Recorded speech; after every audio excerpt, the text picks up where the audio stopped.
Yo, what up, man? Chris, somebody checking back in, man, back with the blog, man. Make sure that like button and subscribe button your way, and I appreciate all the support, man. Happy Thursday, everybody, man. I am in New Jersey right now. Shout out to everybody in New Jersey. It's a little wet outside, a little cold outside. You know what I'm saying? But appreciate everybody that watched the Easy blog I did yesterday, Easy and Twerk or whatever. I just do blogs for dialogue, man. I do feel like that battle will probably happen sometime next year.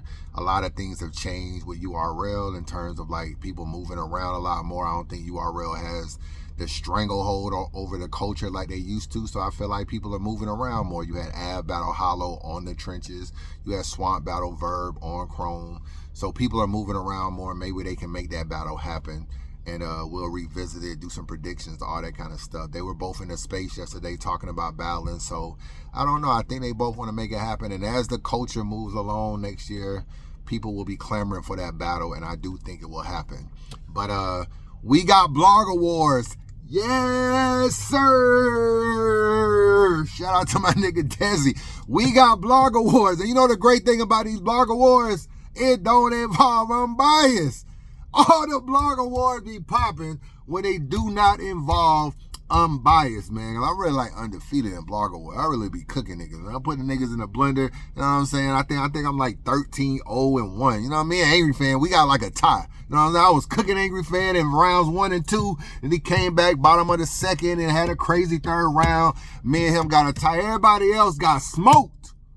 That's what I do, man. Blog Awards, everybody else got smoked. But we got a little bit of Blog Awards, and of course, I've been tuning in. Why? Because I don't like these niggas. I do not like these niggas, man. So I got to be tuned in to the drama. I ain't never mad with a little bit of drama, and especially when it don't include me. I ain't mad. I sit back and watch. Ain't no battles going on really right now. Hitman and Geechee just dropped, but I already recapped that. And Black Compass Media, man. I watched. A lot of people was talking about this joint yesterday. I watched Cola's live. You know, Cola had a pretty good live. You know, he was talking about things he's done for the culture. He was talking about, you know, his relationship with Surf and how he wasn't really feeling people saying that he was, you know, trying to, I guess, apologize to Surf or whatever after the whole D word and all that. He was talking about his relationship is deeper than that with Surf. He was talking about the things he done for Black Compass. He got hired as like a camera guy, and he came on, started doing more. He started getting stuff lit. He said he got some of the guests came onto the show just strictly off him alone because they rock with him more than they rock with some other people. He said that he got the spaces lit and all this kind of stuff, and he just really was a lot of the energy. And as far as the spaces, a lot of bloggers were basically blogging off of his spaces. So, you know, I am the mayor of fair. I keep it real. You know what I'm saying? I might have a blog or two up about you from your space. You was keeping a little bit of the energy going on in the space. You had some prominent people in there, so Sue Serves and Hitman Hollers and stuff. They dropping a lot of knowledge, and people was turning that into blogs. So he was talking about all his contributions, and basically it looked like from his end, he felt like they got hired for a job, a face-off or something, hosting face-off or something, and Polo shorted him some bread. And also he wanted a bigger, I guess, percentage or bigger piece of the pie with Black Compass, or a more expanding role. And I was like, damn, he got a pretty interesting live. Like, it seemed like he's speaking from the heart. It seemed like he just, you know, in there cooking a little bit. And then Polo went live. And I gotta keep it real, Polo. I didn't know you could really get in that kitchen and cook like that, man. You did a live. I always commend people who do lives and just can turn on the camera and just talk for long periods of time without really making a lot of mistakes. You know what I'm saying? A lot of times you want to read the chat, you want to do this, you get off track, you can't. I don't know if you had notes or whatever, but that nigga came with receipts, and he came with a lot of stuff, man. He was basically talking about, yo, my nigga, you just the employee. You the employee bull. That's all you. We hired you. You was a cameraman. You know, you wanted to expand your role. I was basically, Polo was saying he pushed Cola to expand his role. Get on YouTube, do different stuff, whatever. He said, but at the end of the day, we were just paying you a monthly fee. As an employee, we allowing you to kind of like represent the BCM. We allowing you to get out there and say you Black Compass, but you were not one of the original owners. You don't have a piece of the ownership. You don't got the passwords to the account. You can't do nothing on your own. You don't got nothing. You basically was an employee that was running around like you was a owner of Black Compass, and we were letting you because it was good business. And you know, he obviously had a lot of the energy, so he talked about that. He talked about Cola being, you know, kind of messing up the money, getting into it with too many people, different stuff like that. A lot of the stuff he named, I can confirm. I saw the TOS face off, Cola and Coach Corleone, who he was supposed to be doing a face off with, him and another battler, but then Cola and Coach Corleone talk about fighting when they pull up to the Chicago event, and this nigga's supposed to be doing a face off, so that shit went totally left. And hold on, I got a couple messages. Let me see what's going on. You know, I'm always trying to work. Hold on, I can't miss no money. Talking to y'all. Hold on. So, I can confirm that. Hold on real quick.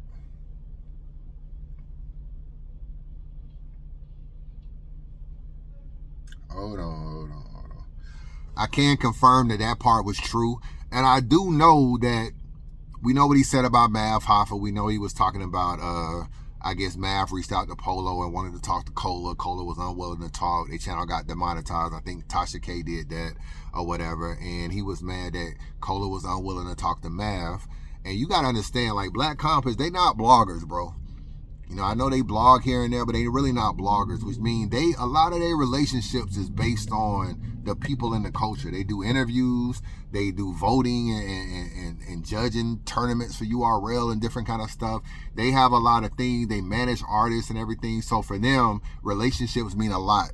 Burning relationships, you can't do that unless you're an independent blogger like myself, Angry Fan, people like that. We depend on nobody but us. You see Caps running around talking about cancel Caps. He still is lit in his culture and can do his thing because he don't depend on anybody else. When you are 1/4 or 1/5 or whatever it is, part of a company, you cannot just go out and burn all these bridges and mess up interviews and do that. He was doing that. He a hothead. Sometimes things that make you great can be things that cannot make you great. You know what I'm saying? Like, part of his greatness is that he a hothead. But also, it's a little, you can be empowered a little too much, feel like your shit don't stink, or feel like, yo, I'm the reason why this is lit, or I'm the energy. And it can be a little bit too much. I remember I spoke to ARP prior to Max Out 3.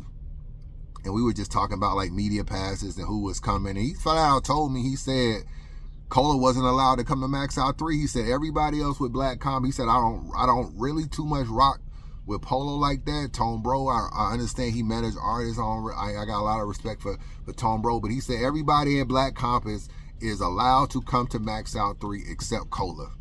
That's what ARP told me. So, and where did that come from? Cola being a hothead. You know what I'm saying? Like, sometimes you can't be kiki and ha-ha-ing. He in spaces with Surf calling them KFC, stuff like that. He kiki and ha-ha and all that, and then you want to turn around and get a media pass. And it's like, you can't be co-signing stuff. You can't be saying KFC this. You can't be like, you know, acting like, you know, RBE is some inferior company. Even if they are, you still got to understand Tone Bro manage artists that battle on RBE. Tone Bro be coming to the RBE events. Tone Bro managed certain people that battle on that platform, even if it's smaller. I think he managed a couple guys or whatever that was actually on Max Out 3. So you really can't, you know, be out there having issues with people or whatever. And I do know that was the issue. So when he say that being a hothead was a problem, that's the case. But on the flip side, in fairness to Cola, that was part of what kept them lit a little bit. Sometimes you gotta have a yin to the yang. You gotta have somebody that we look at like Champion when they had Tech 9. You gotta have the rah-rah guys sometimes. It's gonna be a little different than Jay Black. So Tone Bro is super laid back. Cola is super amped up. And sometimes it can be great for TV. It can be great for ratings. It could be great for that. And I feel like with him bringing in the numbers and the views, y'all allowed his behavior. Drizzy leaves the company, and Drizzy is on Angry Fan. I could be wrong. You can ask Caps. You know, if he do a live or something, I could have sworn Drizzy said that he told them niggas, it's either Cola or me. I could have sworn he said something like that, like, yo, I don't want to do this shit with Cola no more. And y'all niggas defended Cola. Y'all defended Cola, so you can't get in a live and be like, oh, he running off owners, he running off this, people don't want to do this. Y'all put the battery in it. When he had the battery in his back, It was on all BS and on all, y'all defending them on the bootleg stuff, probably because y'all part of it too. But all these things continue to empower people and make them feel like, yo, y'all niggas need me.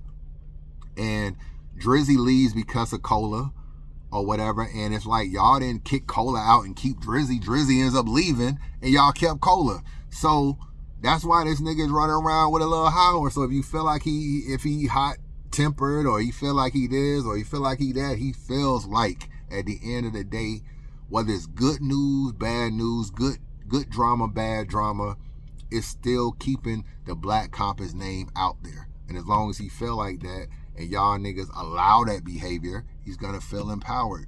So you can't allow it at some point in time and then act like it's a crutch. You know what I'm saying? I don't know what kind of behind the scenes conversations y'all had, but I do know he had the spaces lit. He was doing his thing or whatever. And there is some value in that at the end of the day. That was a good outlet for y'all. Y'all should have been monetizing that a lot sooner. I do agree with that. And make sure I don't got no work coming in. I'm not trying to go to Tennessee. I do agree with that, but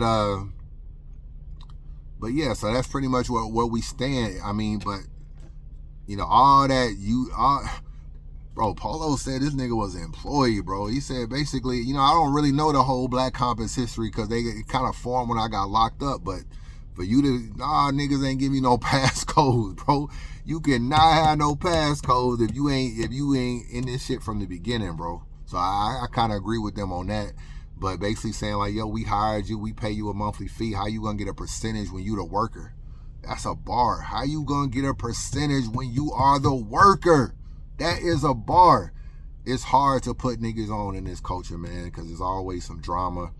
Y'all fall out. You really blow them niggas up, and then y'all fall out, and then they air out your business. That's really what happened. Even if it's true or not, they just air you out. And you blow them up so much that sometimes people rock with them more than anybody else. And it's just like that. So it's hard to really do stuff with people. Look at Caps. You know what I'm saying? Look at 3 Letterman, bro. 3 Letterman is really big in his culture and do a lot of good interviews. I give him credit for that. 3 Letterman, nobody knew who 3 Letterman was. He was basically a guy that used to call into the radio show from Florida on Battle Rap Arena with Norbs. He tried to get on Norbs' show as a host. Norbs didn't need the help. He didn't need the host or whatever. Him and Timbo hit me up, asked me, do I want to do a radio show? I'm like, no, I don't really want to do a radio show. Maybe Caps will do it. Call, hit up Caps. They hit up Caps and Angry Fans Radio is formed. Angry Fans Radio is formed. They doing a thing. They competing with Norbs now. Norbs and Angry Fan Radio competing for guests. Angry Fans Radio is blown up doing this thing. Eventually, him and 3 Letterman fall out, and Timbo, they all fall out. They locked Caps out of the damn channel. They locked this nigga out of the channel, changed the password. He got to create a whole new channel, and then completely lock this fool. I say fool. Completely shot. My bad, Caps. Completely locked this nigga out of the doggone. Out of his own channel, some stuff that's really like branded under his name. We know who 3 Letterman is because he did Angry Fans Radio. He was literally doing blogs and stuff with no face. He wouldn't even show his face. So they lock him out of the channel. Then they go do their own thing, change the channel to PSA, do their little thing. And I don't know, somehow Timbo left and it's just 3 Letterman. 3 Letterman worked really hard to get his respect back in the culture because people were still rocking with Caps. Caps rebrands himself, starts doing a thing with Wing and then Tone Bro and all them kind of people. He put Wing on. We didn't know who Wing was. Put Wing on. Wing eventually him and Wing break up, and she could go to RBE, start doing the bricks and all this kind of stuff. And look at the drama with that we had with the bricks this past year. Tone Bro and all them, Posey, Tone Bro, Drizzy, Polo, all them, they break up. They go do their own thing with Rome DMV, form Black Compass. All these people Caps fell out with later on. Caps and Black Compass and argued and did blogs against each other. Caps and 3 Letterman and then blogs against each other. At the end of the day, it all comes back to Caps. We don't know none of these niggas without Angry Fan. So when you put niggas on, you can blow them up so big that they can almost be bigger than you. When I see a blogger list and 3 Letterman is the number 1 blogger, and I'm just like, he got put on by a nigga that's like number 6 on the list, number 4 on the list, wherever they had Caps. That's you can blow a nigga up that high in this culture and really put them on, and we see that a lot. That's why it's hard to actually work with niggas, bro. And this fame is a drug, man. This fame is a drug, and I do feel like that Cola brought a lot of value to Black Compass. Some drama too, like all that bootlegging shit. The reason why we found out it was Black Compass was because the cash out was attached to Cola. $ Cola TV, and it was just like, oh, okay, now we know that Black Compass is bootlegging events and bootlegging events and bootlegging events. These niggas is at events, bootlegging the same event through other niggas at the crib. These niggas are at Chrome 23 events, right? Sitting there with Chrome 23 jackets on. Imagine this shit. Remy Ma gave these niggas Chrome 23 jackets. They go to the event. They're sitting up front with media passes and Chrome 23 jackets. At home, they got a nigga in the Discord, $ Cola TV. They're making money and at the same event at the same time. So yeah, all that stuff is just continue to be empowered. And sometimes what makes you great is the same thing. I still think Cola could be lit in this culture a little bit. You know what I'm saying? Like, I talk a lot of ish, but I always felt like he had the kind of personality that you either gonna like it or love it. And he say enough like crazy ass stuff that you just gotta stand on it. So I was just like, it's possible that he could actually create a channel, do enough blogs to where maybe he can generate $800 to $1,000 a month. It's possible if he did enough blogs that he could get like that. So I don't really know where Black Compass goes from here. I guess it's just Polo and Posey. I guess that's it, because Tone Bro left too. So if I'm not mistaken, so I don't know. I guess they're gonna continue to do their thing, continue doing the blogs or whatever, and that's pretty much. Oh, John, we got a little bit of work. Let me see what's going on. But that's pretty much what's going on. So we'll see, man. Y'all just let me know y'all thoughts. How y'all feel about this Cola situation? How y'all feel about the Polo joint? But Polo was cooking in that live, and you know, if they're putting up all the money, they're paying all the graphic designers, they're paying for the merch, they're paying different people that they got doing different stuff, and like, if you're not coming out your pocket for that, I don't really know how you can really ask for a percentage. And if I see that your trajectory of hot-headedness is going this far, you don't want to talk to Mav, even though he got an issue with you about something. Mav got a really big platform. Maybe y'all can link together. Y'all two, you know, Polo them and Tone Bro, them New York niggas. Maybe they can link together. If you unwilling to do that and ARP don't want you at the event, your trajectory going this way is like, you either like or love Cola. Like, either we fuck with them or we don't fuck with them. And sometimes that can be bad for business. Them niggas make money dealing with people. That's how they make money. You don't click on no video just to hear Polo talk. You click on that video because, yo, this nigga got a Geechee Gotti interview. And I'm not saying he's like a bad blogger or a bad interviewer or whatever. Like, no, he got some interesting points, and he definitely know battle rap, been around a long time. But my point is that that's how they got lit in this culture. It's through interviews and through their connections and everything. So they still need those connections. And when you don't have that, you know, that's just where you at with it. But so y'all let me know y'all thoughts. Holla at your boy.